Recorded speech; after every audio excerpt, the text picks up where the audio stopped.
Before we get started, I'm going to invite you to grab something to take notes on so you can write down any pop-ups. Now, by pop-ups, I mean any voice that pops into your head while I'm speaking or while you're listening to these videos.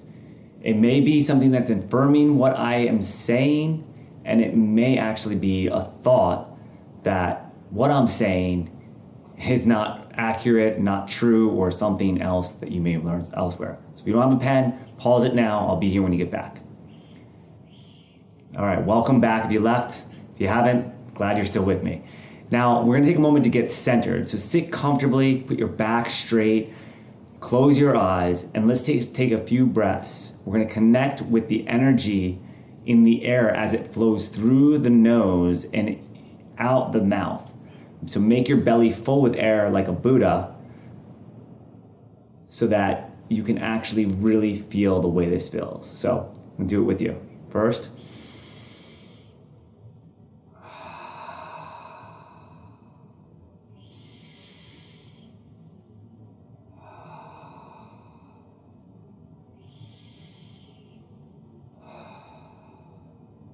Okay, great. Now space has been created for transformation. I found that in order to really make change, I'm required to suspend what I think I already know. Now with this breath, it creates that space, that centeredness. So I invite you to practice the same throughout this entire course. Whatever you think you know, just be willing to put it to the side for just now. Okay, so we're gonna talk about belief hacking, and the first portion of this is a precursor to creation and how beliefs actually fundamentally work. So beliefs live on the spiritual plane. I cannot touch, taste, smell, hear, see, or even physically feel beliefs, just like thoughts. They're embedded in my thoughts.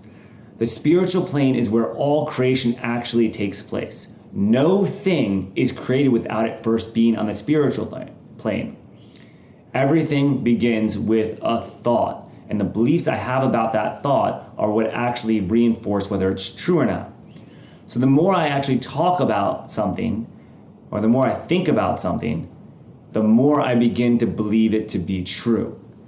It is the belief that the thought is true that actually propels me to actually speak and then take action. Now, before I learned about belief hacking, my mind was busy with conflicting and disempowering beliefs. Now, with a lack of awareness around those beliefs, around what was going on in my mind, I would be pulled in so many directions. Sometimes I would actually create the intended outcomes because I had an unconscious competence. I had a belief that supported me, an empowering belief that was out of my awareness. But more often than not, or than I'd like to admit, I started creating all kinds of messes for myself because I had an unconscious, incompetent belief, one that didn't serve me, a disempowering belief. My beliefs were living in my subconscious mind, and I was completely unaware of how they were creating my reality. The beliefs that I held to be true were actually powering the choices that I was making. So whatever I believed to be true was something that I would use to make all my choices.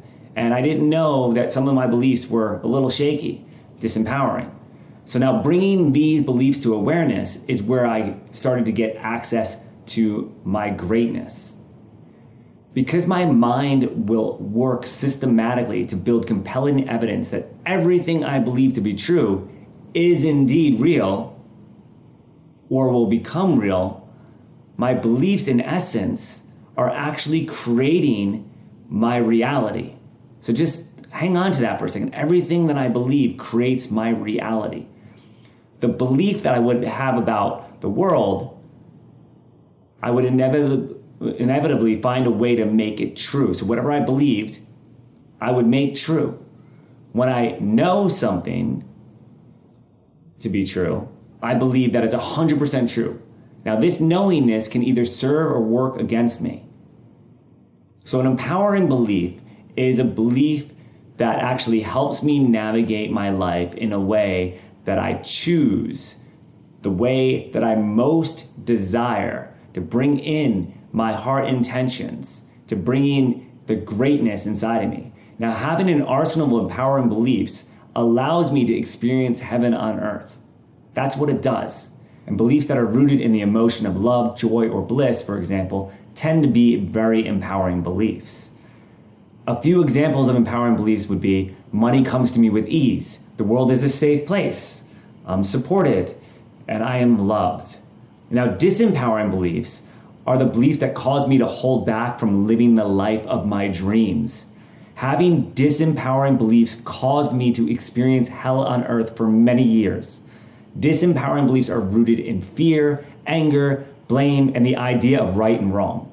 So some examples of disempowering beliefs are, I am not lovable, I am not worthy, I am bad at X, I have to work hard for money. When I have the belief, for example, that I have to work hard for money, my mind is only going to seek out hard work when I'm looking for a job. Opportunities where money would be easy are actually invisible to me.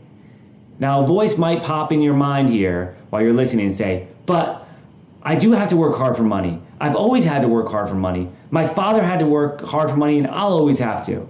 If so, this is great news. This is what I call a pop-up. Sometimes I also call this the voice. These often start with the word but. It is when the mind is actually objecting to what anything else, new information is coming in, but it's actually exposing a belief that I have. So it's a great access for me to realize I might have a limiting belief, something that's taking me off my heart intentions. So here's why the whole belief hacking and changing my beliefs works. What I believe, I will achieve. When my thoughts and my mind and my emotions are full alignment, then I will actually be aligned with my heart intentions and I will go after what I desire. However, when I'm experiencing doubt, they're not aligned and I won't go after, I'll hold back. Now, one more important thing to note is that an empowering belief may become disempowering and disempowering belief may at some point become empowering. For example, the world being a safe place may be disempowering if I was dropped into the middle of a war zone. Money doesn't grow on trees may be an empowering belief when I'm making spending choices to be a little more conscious about how much money I have in the bank. So when I started belief hacking, I kept expanding my beliefs of what was possible. So it ends up being something like, no one cares what I have to say. And then it's, everyone cares what I have to say. And then it becomes, I love speaking the truth. The biggest power is always in the eye, and we'll go more about this later.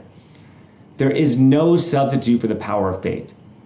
Faith is the binding source that allows new realities to present themselves. It gives increased power to the law of attraction. Faith and belief in this context are the same thing. Now, in a biological reference, the mind doesn't know the difference between what's real or imagined. So if I believe a lie, it becomes the truth for me. And the entire world, as I see it, is impacted on the set of beliefs that I may have. So my whole purpose can be derailed if I have limiting beliefs that are holding me back. So by combining the aligned thoughts, emotions, and faith, the belief, the gestation process for what I'm going to create is actually going to speed up. It will create up more quickly. Now, for those of you in the scripture, Jesus said, it is done to you as you believe. He was talking about beliefs here. Now, beliefs are stored in the subconscious mind. So they're out of my awareness. And there's several ways to access the subconscious mind so that I can bring awareness and upgrade any beliefs I have. It is always up to me to be the change I'd like to see in the world. The power of belief is beyond words, and I'm always finding new mastery levels in this. I practice this on a moment-to-moment basis until it's part of my program so that beliefs are constantly upgraded. This is what I am looking for you. This is what I'm sharing with the world. The power of beliefs change the entire reality to one of joy and bliss. New opportunities present themselves. New relationships present themselves. So let's do some practices and then we'll go on to the next module here. Because beliefs, this is the root. This is the real easy way to gain access to what is causing one to experience the life that they're currently experiencing and then change it. Once I know how I'm creating something, then I can change it. What gets measured gets managed, and what gets managed gets improved. And that's what we're out to do here, is live an evolved life. So let's get started with that.